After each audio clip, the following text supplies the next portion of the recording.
Well, it's basically an Exile, and we built it as fundamentally a concept vehicle, a vehicle to advertise our abilities, I suppose.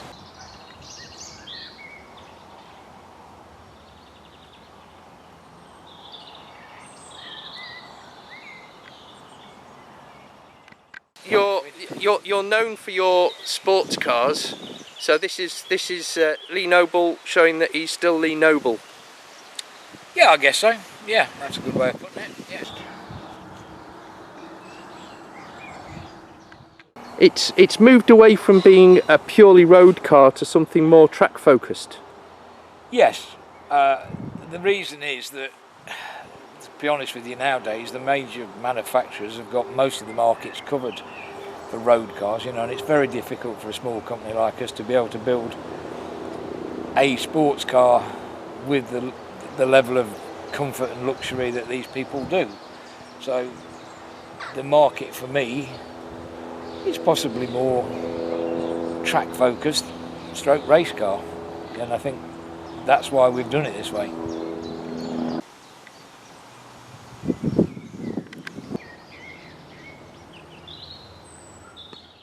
So talk us through the mechanical layout. Well, basically the chassis, let's start with the chassis. It's a tube frame, front and rear, with a aluminium honeycomb central tub. The engine is going to be a V6 twin turbo EcoBoost. The gearbox is a 6-speed manual. Independent suspension all round. It's got push rods on the rear, anti-roll bars. Fairly conventional, but a few tricks that you'll find out when you drive it. And there seems to be a bit of aero work in the styling, I've noticed.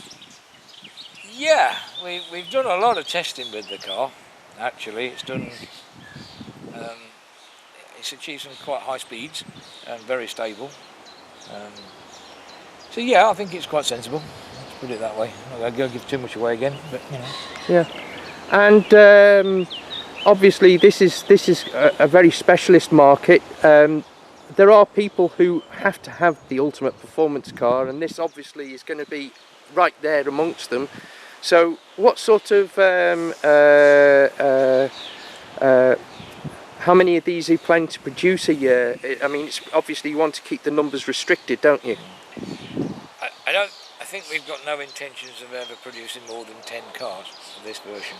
I don't think that's going to happen. That keeps it exclusive, and I think people who want that type of thing want exclusivity with it. So I think that's probably the plan for the moment, is just make 10 and then call it a day on that car and make something else. And what sort of price range? Because I can see certain car collectors rubbing their hands together now. Well, yeah, I mean, you consider the specification of it: carbon fibre body, and the specialist parts involved in it. You know, it's going to be between 120 and 140,000 for a very, very exclusive car. Oh yes, well, one of 10 basically. That's about it. Yeah.